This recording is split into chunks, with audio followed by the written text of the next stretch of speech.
Welcome back. February happens to be Heart Awareness Month, and in the studio with me today to talk about our cardiovascular clinic at the BGH happens to be the registered Tell me what it is, please. Kinesiologist. Yes, that.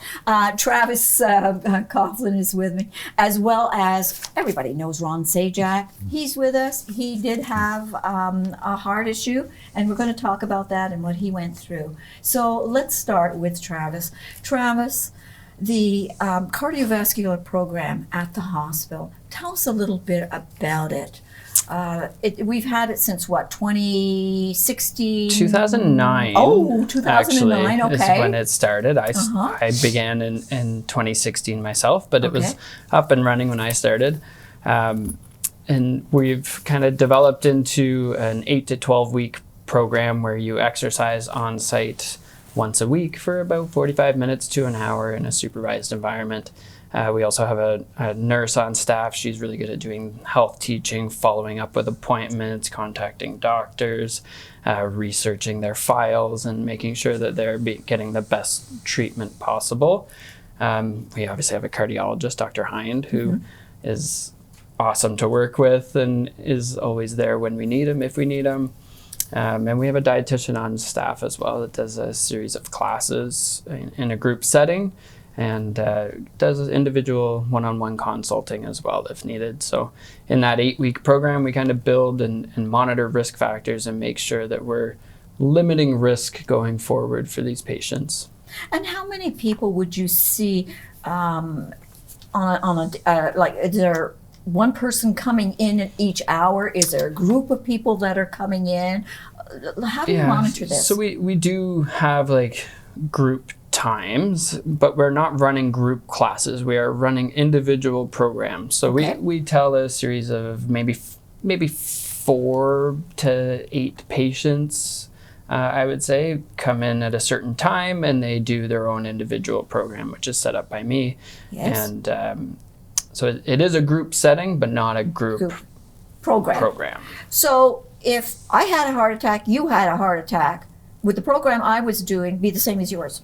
No, everyone's different. So it totally depends. We're looking to get aerobic exercise in. That's the big thing. Get movement in. Yes. Encourage movement at home as well. It's not one session a week in the cardiac rehab program that's not sufficient enough to sustain you. So we encourage it at home. We send little booklets or report card, checking off your agenda, I should say, checking off, making sure that you are doing exercise at home as well.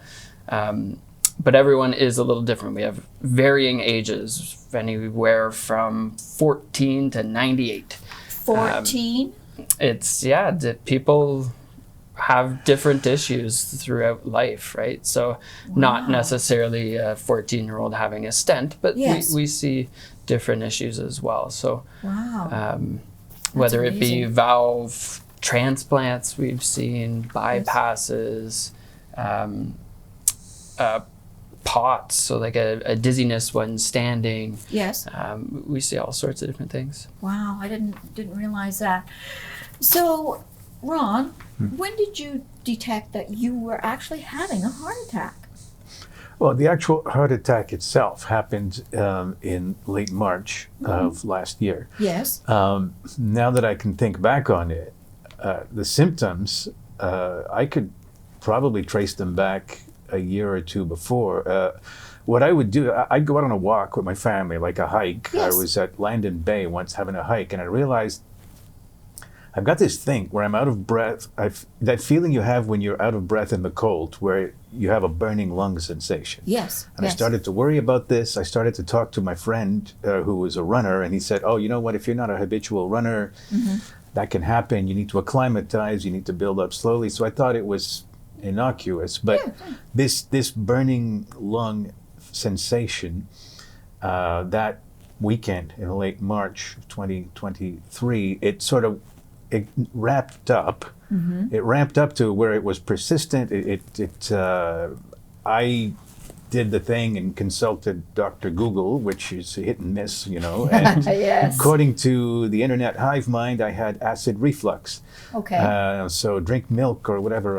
I don't know. And I thought, so that Sunday night, you know, it subsided a little bit, but then the next morning, got up, did my routine. Suddenly this sensation was back, and it was a more generalized feeling of unease. And again, I said, what's going on here? Finally, I'm sitting down and I feel a sort of fire point here in the upper chest. Right. And of course, the dead giveaway is the extremities. I started losing the tingling Yes. in the extremities. And of course, I've been a reporter for a while. Every week, every year, I should say, it's Heart and Stroke Month. Yes. At a certain point. I've done the stories for Heart and Stroke Month often enough that I know what symptoms to look for. And I said, okay, I'm not taking any chances. So called 911, and the rest, you know, luckily it was caught early. You know, maybe it's a guy thing, but you have this feeling of immortality. Well, I'm only 55. I can't be having a heart attack. Well, yeah. Didn't stop to exactly, think yeah. that there is genetic history there. I have a family history of heart disease, and you know, you don't control which side of the family's genes you inherit and what genetic lottery ticket you've got in your pocket. And then it finally clicked eventually, but obviously we all have that moment of realization. We say, yes, this is really happening, and here are the things you have to do. Yeah, well, thank goodness you phoned. So, Travis, Ron, you were talking about as if you had acid reflux, and we hear a lot about a pain or whatever traveling down your arm or things of this nature. Is now Ron was I would have said acid reflux, the same thing that you said, and you didn't have any other symptoms other than that at the time, and then the tingling and everything else started. Is that so? Everybody is different. Oh yes, yeah. Oh. Yeah. That's why if you're feeling something's abnormal, something's changing, talk to a physician. I think we're all kind of worried about bothering our physicians, right? Yes, but yes. If you're having any of the umbrella of symptoms from the heart, I mean, something as simple as shortness of breath, an unusual shortness of breath that wasn't there, that now you're experiencing doing the same task you were before, right? That's an abnormal change, something that you should investigate.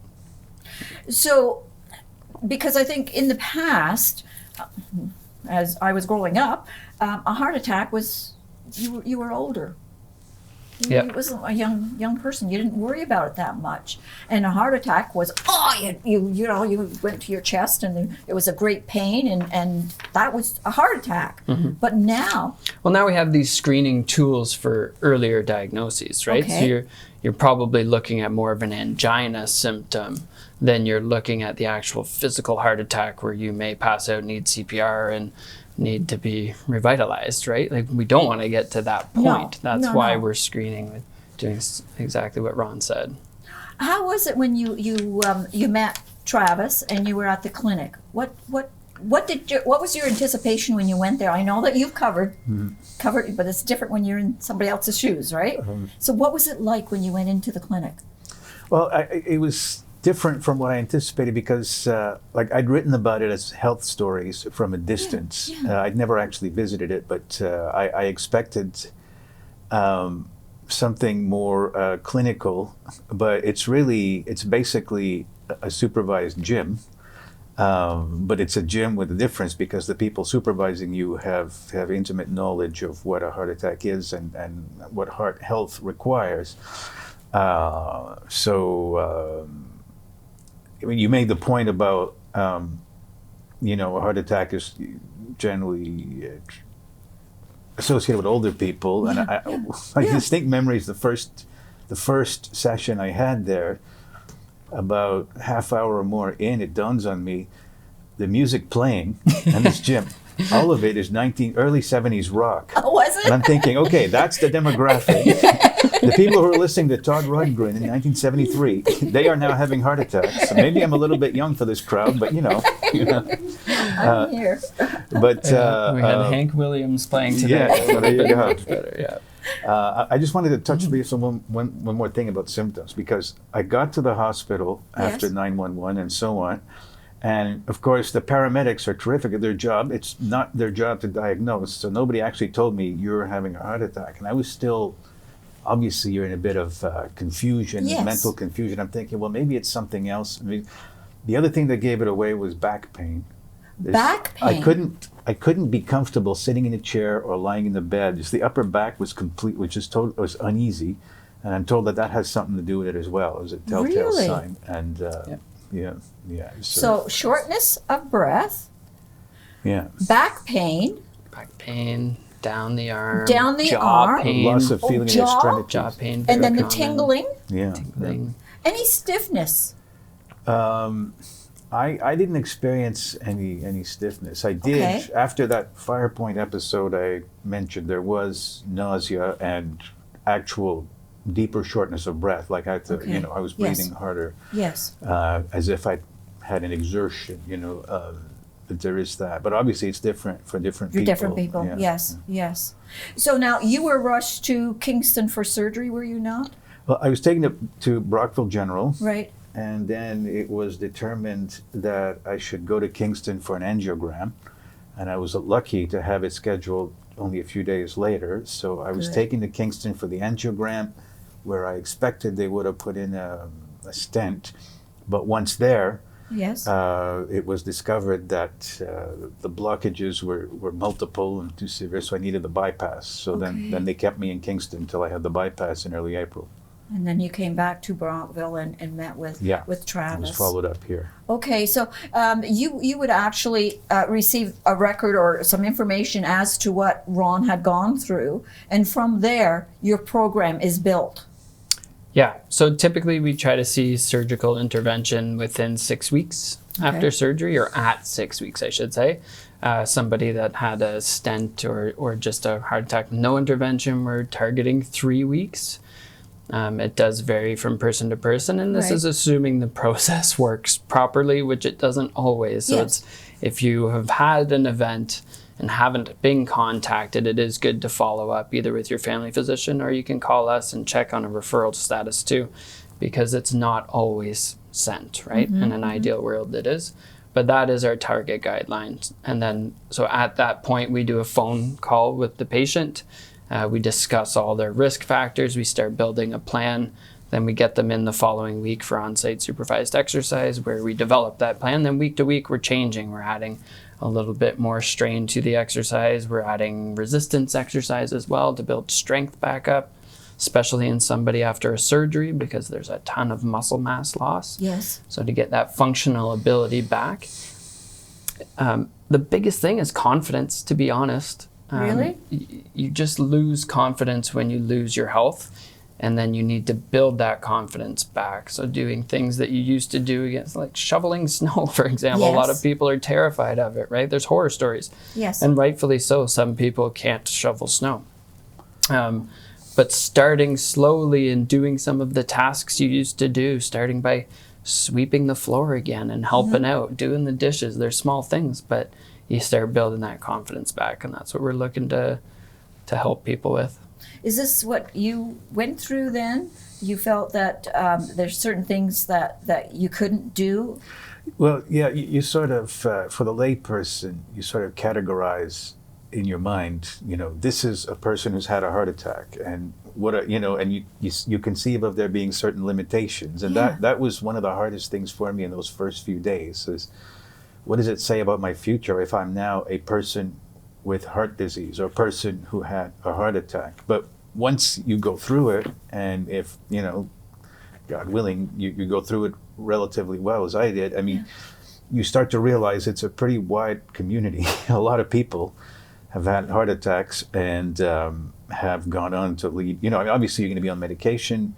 You're going to have to be careful about certain things, I mean, I joke with my doctor, if I want to blast off it in near Earth orbit or climb Everest, I'm going to have to see him. But other than that, you can lead a fairly normal life after, if you take all the right steps to recover and you keep to your medication. Now, of course, the severity of what I went through might not match the severity of what others have gone through. Yeah. Yeah. I was 55, others have it at 65. There are all kinds of factors at play. Exactly. But yes. these crippling constraints that I expected didn't materialize. Yeah, no. Wow. So I was lucky that way. So, as Travis was saying about the fear of doing something that you used to do, and did you have that? Was there something like shoveling snow? Because we have had a little bit of snow, not a lot, but a little bit. Is that something that is an obstacle for you? Is to actually go out or go for a hike? Maybe is that an obstacle for you? What did you find? I found. I mean, at the beginning there was the opposite. I mean, actually, I was discharged from hospital. I came home and obviously still in pretty rough shape, and you start ramping up by doing half-hour exercises, Right. 20 minutes to a half hour and so on. Okay. And I'm starting to walk up the street and my son's giving me a mouthful saying, "Dad, you're supposed to go there. There's an incline." I'm like, "What do you mean there's an incline? I don't even see this incline." Yes. I was very eager to start doing things. So you were doing too much. I guess technically I was. The only, and I was eager to get back to some sort of Yeah, thing. yeah. My To wife. normalcy, right? Whatever Normalcy, it was. yeah. I mean, I had my heart attack in the spring, and come the summer, my wife actually had me check with Travis before I started mowing the lawn, for instance. Good. Because I was ready to do it. The one hesitancy I had was before the heart attack. I'd had a sort of relatively light morning calisthenics routine where a couple of days a week I would do push-ups. Yes. And I thought, well, I've had open heart surgery. There's a chest wound there. I have to be careful. So you ease into certain things like that. But for household tasks, it's important to follow the directions that the health professionals give you. So, in the first few weeks after you recover, you don't sort of take that tray and put it on the top shelf kind of thing. No. You got to be very reaching. careful. And for somebody who's accustomed to doing normal tasks, that can be frustrating. Yes. But the rest, it's just, consult a professional, follow his or her advice. And, What about diet? We've talked about exercise. What about diet? Did your diet have to change? I'd say, yeah. I was extremely, I guess I was extremely detailed and meticulous about my diet in the first few weeks, because I was obviously had just been through a heart attack, and I'm terrified it's going to happen again, and so on. You have to have a certain degree of balance. I have limited a couple of things, I guess. My alcohol consumption has gone way down. I'm not a monk by any means, but I also drink a lot less than I used to before, and that's just prudence as well. And obviously, it has some side benefits as well for your general health. Right. I read labels more, so you check the sodium content and the fat content on your food, and Yes. here in the industrialized world, we're lucky that it's all very detailed. Thank goodness. The laws require them to divulge how much salt is in their product and that sort of thing. And so, were you a big dessert fan? I know I love desserts. I might have overindulged, yeah. Okay. So yeah, I was. I mean, Is that hard? it can be. Okay. It can be. But it's not about eliminating these things either, right? Is it the quantity? Of course, moderation, portion sizes, stuff you want to. If you want a cookie once in a while, you still got to live, right? Yes. If you want that slice of pizza once in a while, you go ahead and you have a slice of pizza. If you're having a slice of pizza every day, that's not really using moderation, right? It's a lot of salt that you'd be taking in. So it's about finding that balance. You have to have a certain discipline, and then you discover certain things that you actually enjoy. I mean, flavored Perrier or San Pellegrino water, Yes, yeah. instead of beer on a Saturday night. You know, Yes. it's not as bad as it sounds, actually. Yeah. You know, you go to the international aisle at the superstore, and they've got these loose herbal teas from Eastern Europe, and no caffeine. Every now and then, that helps stabilize Right. your system. You know, you discover things. But yeah, it's not about privation as much as it is about discipline. So, Ron, when you were, Travis and I had talked earlier, and my understanding, correct me if I'm wrong, my understanding is when you're taking the program through the cardiovascular clinic, that they do bring a group setting, like people together to, I like diet, talk about food and things like that. Did you find that helpful to you, that other people were talking about what they had been through and what they had liked and had to change and things like that? Did that help at all? It was helpful that the other thing Brockville General did was put me on a call, and it was a Zoom meeting because it was still sort of the tail end of okay. COVID, but it was a nutrition group. Yes. And that's where I learned more about the careful examination of labels. I found that helpful. In terms of the exercise, I think being in the group setting is also encouraging. Mm-hmm. Did you find that people were sharing what they had been through, or what they found that they could adapt from whatever they were doing to something else? I mean, I'd have the odd conversation. I think when you're in that rehab room, people are focused on their exercise. And of course, when I was doing it, they were in and out of masking mandates. So you took the mask off at the treadmill. COVID really changed that. We used to have a much bigger class. Yes. Like we would have anywhere from 8 to 14 people instead of like 4.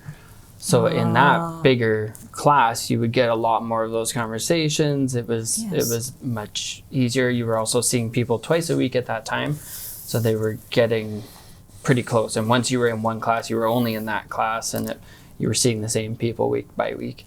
So in that sense, COVID changed that a little bit, but it's still happening. It's starting to happen a little bit more as we pull away from some of those restrictions. So are you available to Ron if he wants to pass something by you, some sort of a question about what he's doing or not doing? I'm always happy to talk to a patient, but I can't look up their chart once we discharge them from our care. So I'm happy to share my opinion on things, but I can't look at them medically on that side. I was just curious as to, because I know for myself, I would probably have questions, and I'd probably think about it for quite a while, and then all of a sudden, I want an answer. Yeah. You know, and so you're the last one I would see. We have patients that come in 10 years after they've finished the program and pop in to see us, see how we're doing, and ask some of those questions. And we're happy to do that. Okay. Have you done that yet? Not yet, although I have gone to my family doctor for questions here and there. You know, I had a severe toothache a couple of months back, and I had to inquire about ibuprofen and whether I could take what you can take. So that kind of question is family physician sort of expertise. So, Ron, you obviously didn't have to travel back to Kingston to go to the clinic. The clinic was here in Brockville. What do you think about the clinic being here in Brockville versus having to travel to Kingston? Well, it's extremely, it was vital, especially for me because, my wife would accuse me of being a workaholic. And I was into the phases of easing myself back into a part-time and then a heavier part-time and then a full-time work schedule during that whole period. And if I would have had to have made the 45-minute journey to Kingston, probably longer once parking and all that thing at KGH is factored in, it would have hampered that. Just walking into your own community hospital, you see people you know, and they know your name, and it's much more reassuring, and it's a little more relaxing. It's more relaxing. It's home. You know, it's home, and that makes a difference. And after KGH is a terrific institution. It's a terrific hospital. Once you've been there in something as critical as heart surgery for a couple of weeks, it helps to have an environment that's more familiar while you're recovering from that. Because, like it or not, even the most jaded person will find it somewhat traumatizing or disruptive to go through that. And for someone else to have to travel every week to somewhere like Kingston from here to do that would be Added stress. it would have been added stress for me, and I can only imagine if I had been a senior citizen or something, it would be even worse. Yeah, So, yeah. Thank you both for coming in today. I really do appreciate it. You know, we have all these different programs, but sometimes it's nice to talk to people about them so it alleviates some of our fears going forward. So I do thank you for that.